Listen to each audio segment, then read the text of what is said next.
Boa tarde, vamos dar início.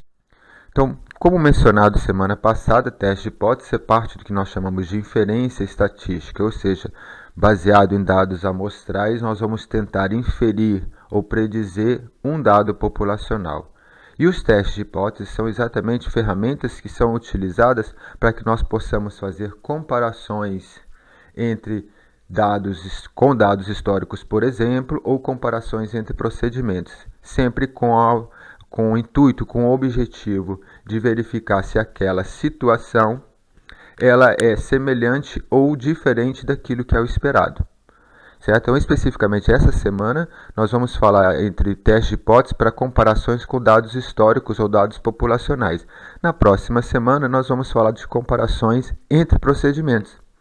Quando eu falo entre procedimentos, eu comparar um dado amostral onde recebeu, por exemplo, uma droga A contra um outro grupo, um dado amostral também que recebeu, por exemplo, placebo. E eu vou verificar, confrontar esses dois resultados amostrais. Hoje, especificamente, nós vamos comparar apenas com dados populacionais ou dados históricos.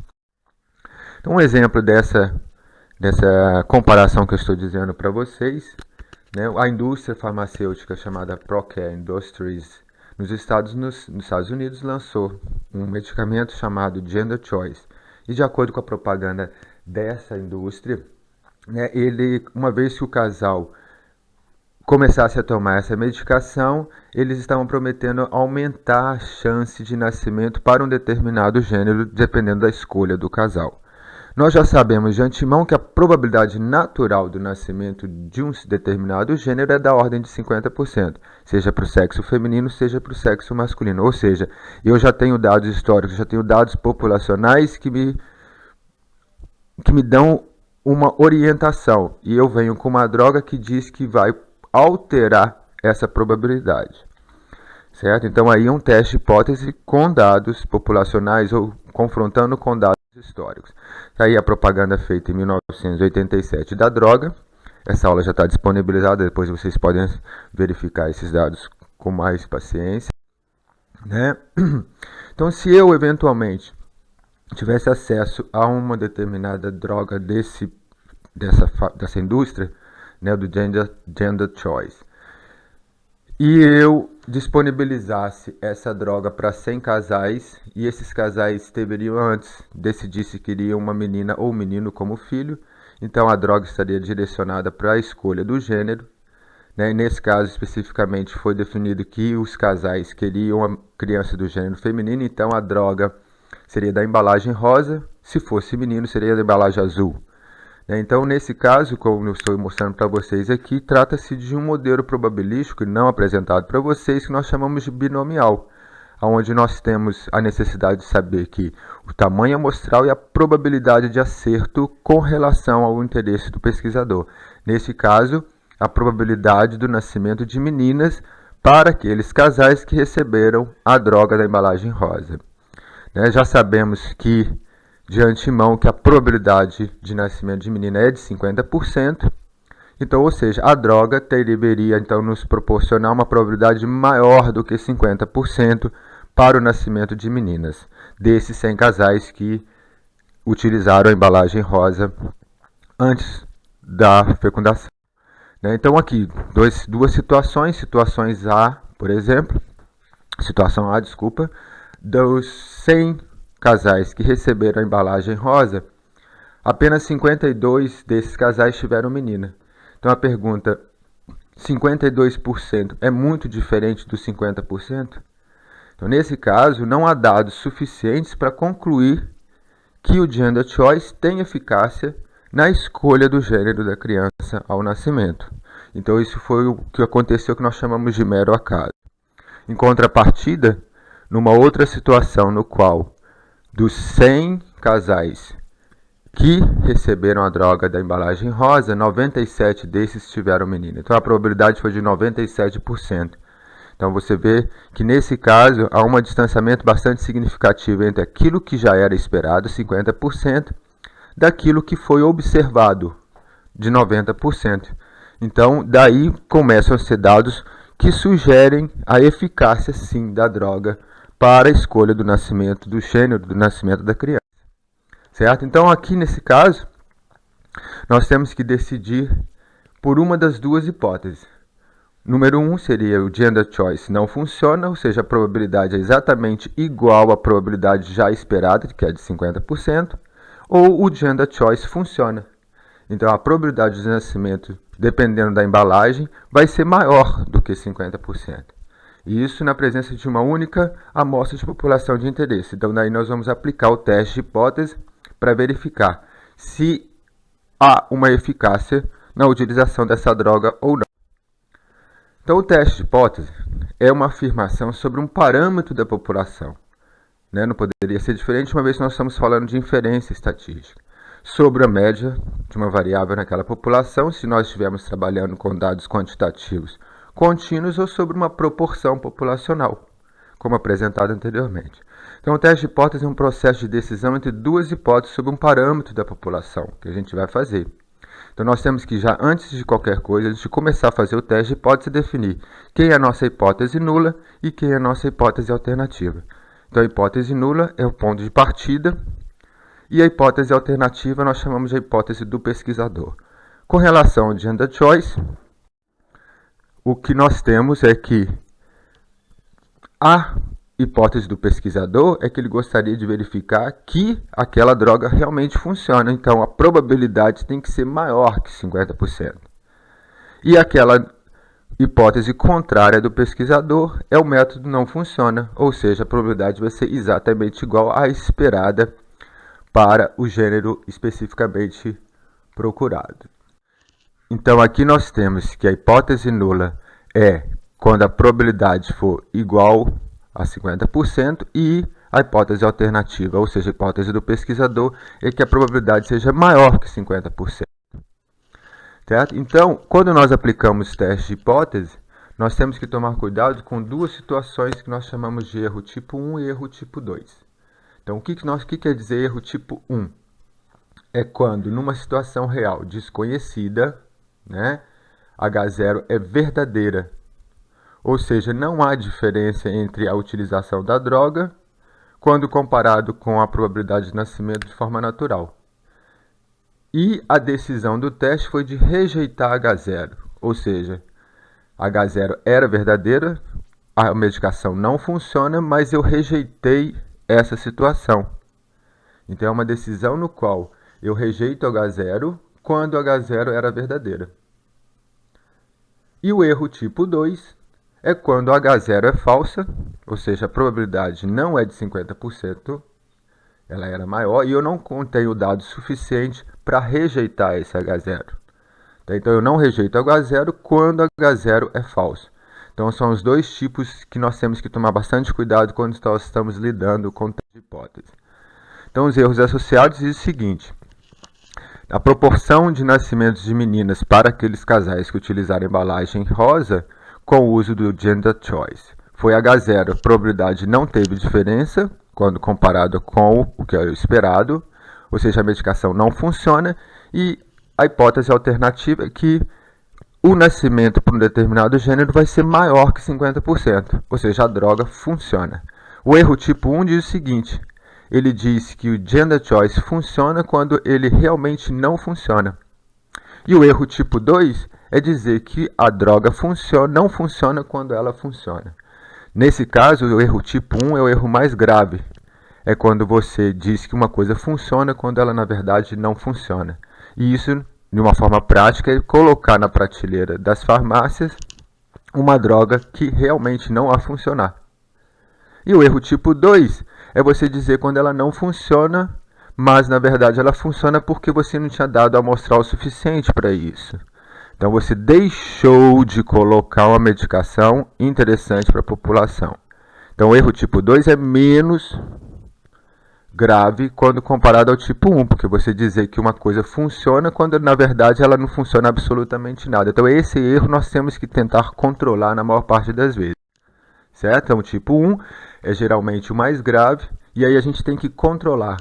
Esse controle é feito pelo pesquisador e é através do que nós chamamos de nível de confiança, esse nível de significância. Então nós vamos trabalhar na medicina, aquilo já foi colocado, da ordem de um alfa de 5%, ou seja, você vai admitir um erro tipo 1 da ordem de 5% na afirmação sobre H0, certo? Então esse é o tipo que nós temos que controlar a maior parte das vezes, que é o mais importante para nós. Já o erro tipo 2 é um que a gente menos controla, né? Quando você não rejeita H0 quando H0 é falso, nós chamamos esse tipo 2 de erro beta, né? E a forma da gente tentar controlá-lo é aumentando sempre o tamanho amostral.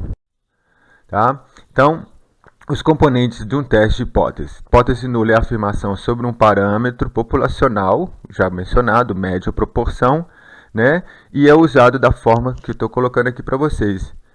Se eventualmente nós estivermos trabalhando com média, eu vou dizer que H0 não existe diferença entre a média dos meus dados amostrais com a média observada, inicial, populacional, histórica. E a hipótese alternativa é a afirmação para o caso da hipótese nula ser falsa.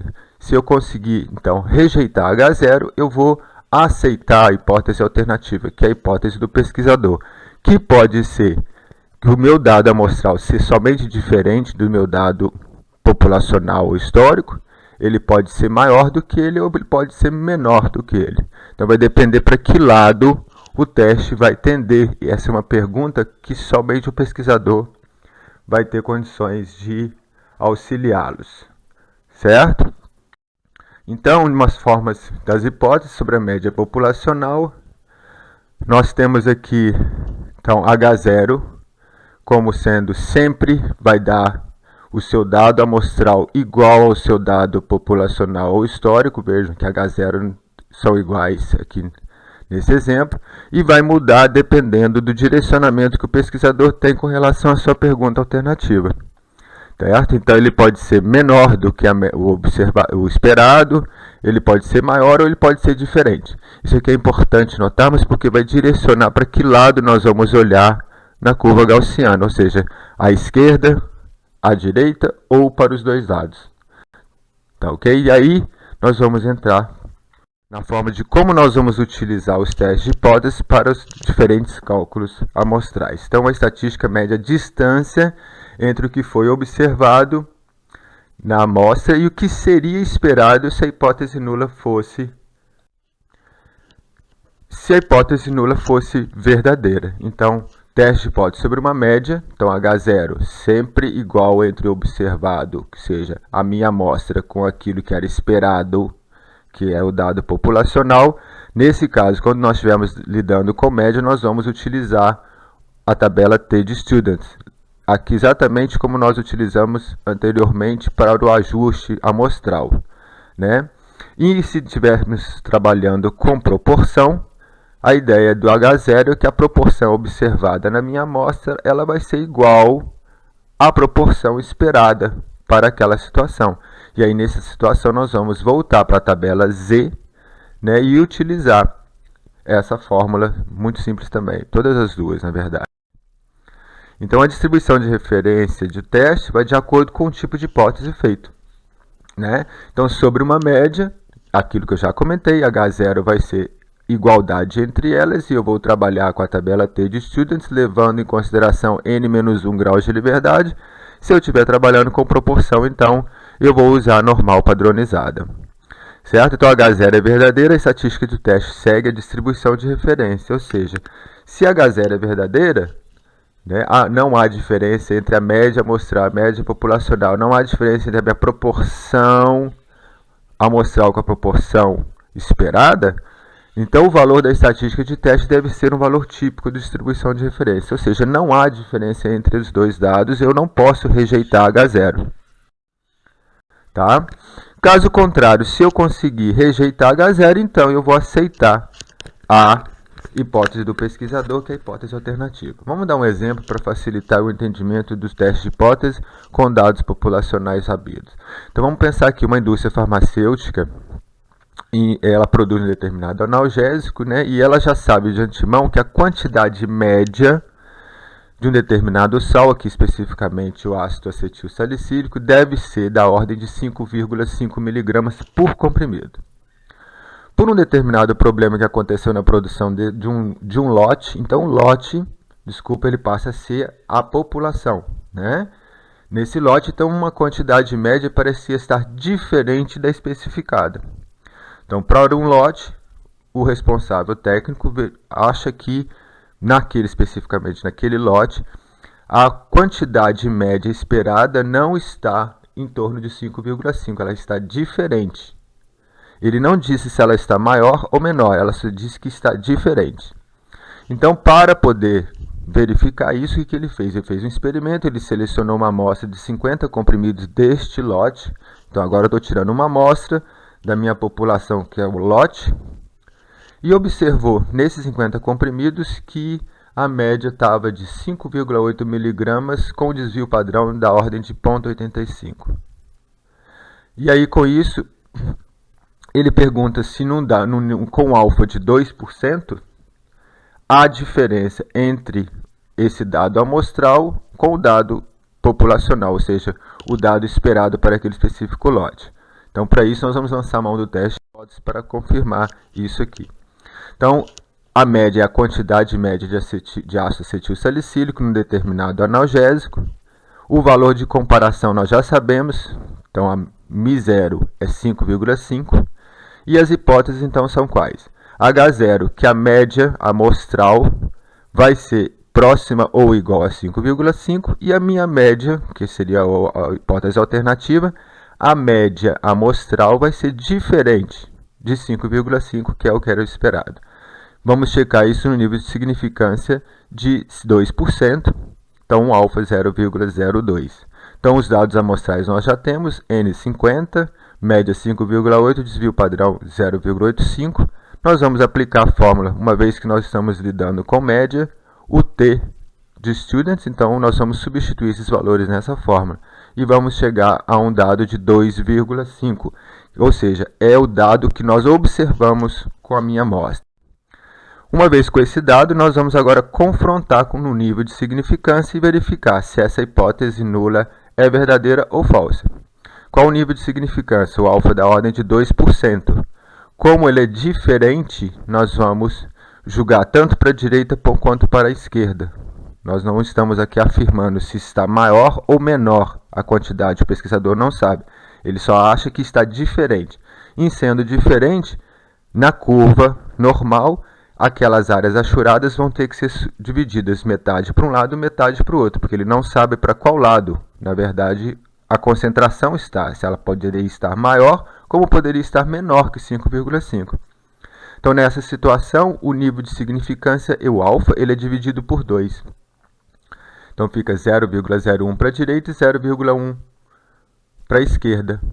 Então, aqui, na tabela, nós vamos encontrar 0,01 com 49 graus de liberdade, o valor menos 2,423, e a direita é exatamente o mesmo valor, uma vez que há assimetria entre as áreas, então trocamos apenas o sinal. Essa área achurada agora nós chamamos de área de rejeição. E o que nós vamos observar agora é se o valor que calculamos, que nós chamamos de T observado, ele está dentro ou fora dessas áreas achuradas, para aquele nível de significância que nós estamos trabalhando.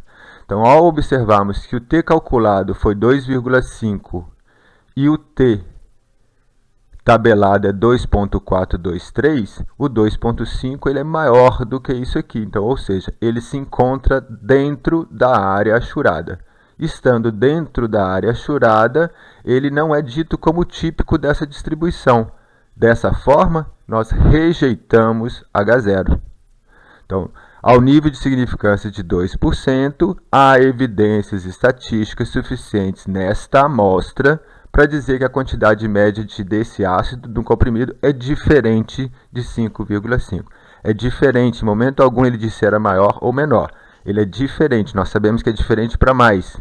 Mas no início, quando o pesquisador tem que definir quem é H0 e quem é HA, ele tem que direcionar para a direita e para a esquerda ou então para os dois lados. Nesse caso, ele direcionou para os dois lados, porque ele não tinha certeza se o lote estava com maior concentração ou menor concentração.